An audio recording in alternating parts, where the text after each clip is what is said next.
नमस्कार, मी पंजाब डक. आज आहे 18 मे 2025 आणि मी आता हरिद्वार येथे आहे आणि हरिद्वारहून आता दिल्लीकडे जात आहे. तर या ठिकाणाहून परत आपल्या महाराष्ट्रातल्या शेतकऱ्याला अंदाज देणार आहे.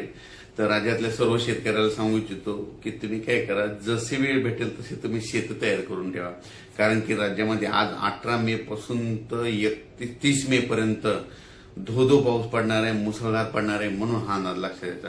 सांगायचं झालं तर पाऊस मुसळधार कसा असणार आहे, पहिल्यांदा मुसळधार पाऊस सांगतो. 18 मे ते 30 मे दरम्यान मुंबईला अतिमुसळधार पाऊस पडणार आहे, म्हणून हे अंदाज लक्षात घ्यायचा. त्याच्यानंतर नाशिक जिल्ह्यासाठी देखील अतिमुसळधार पाऊस पडणार आहे, म्हणून हा अंदाज लक्षात घ्यायचा. पुणे जिल्ह्याला देखील मुसळधार पाऊस पडणार आहे.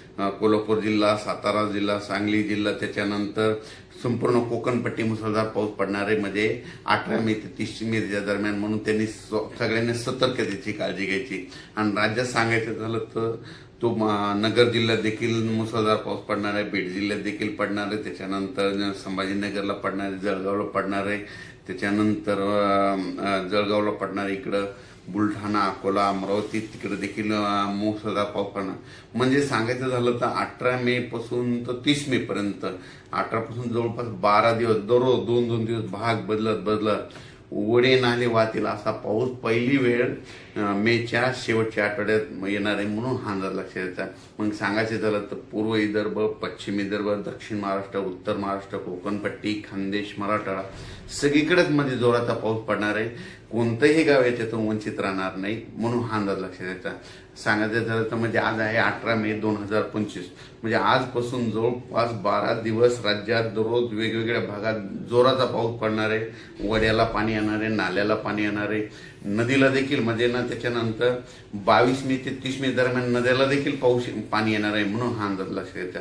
म्हणजे बऱ्याच काही अशा नद्या आहेत तर त्यांना देखील म्हणजे ओढे नाले वाहणार आहेत. म्हणून हे लक्षात घ्यायचं. आणि नद्याला देखील पाऊस येणार आहे, म्हणून हा अंदाज लक्षात घ्यायचा. पण काय झालं, परिस्थिती अशी की महाराष्ट्रातल्या शेतकऱ्याचे आणखीन शेत दुरुस्त नाहीत. शेतकऱ्याला सांगू इच्छितो, ह्या म्हणजे 12 दिवसामध्ये काही भागामध्ये पाऊस नसणार. त्यावेळेस तुम्ही काय करा, रोटावेटर, कल्टिवेटर करून तुम्ही तुमचे शेत तयार करून ठेवा. कारण की राज्यामध्ये म्हणजे 18 मे ते 30 मेचा खूप जोराचा पाऊस पडणार आहे. एवढा मान्सूनपूर्व पाऊस तुम्हाला कधी पाहायला भेटणार नाही. इतका पाऊस हा तुम्हाला या ठिकाणी दिसणार आहे. हा मुसळधार पाऊस तुम्हाला सांगायचं झालं तर कोल्हापूर जिल्ह्याला खूप पडणार आहे.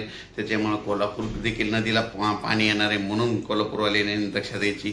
पुणे जिल्ह्याला देखील झोडपून काढणार आहे. पुणे जिल्ह्यामध्ये देखील अतिमुसळधार पाऊस पडणार आहे. त्याच्यानंतर मुंबईला देखील मुसळधार पाऊस पडणार आहे. मुंबईकरांनी सर्वांना विनंती की तुम्ही काय करा, तुमचं जनजीवन हे होणार, विस्कळीत होणार आहे. त्याच्यामुळे तुम्ही काय करायचं, 22 मे ते 30 मेच्या दरम्यान तुम्ही तुमची काळजी घ्यायची. घराच्या बाहेर निघताना जरा काळजी घ्या. कारण की खूप जोराचा पाऊस पडणार आहे. नाशिकला खूप पडणार आहे, उत्तर महाराष्ट्रात खूप पडणार आहे.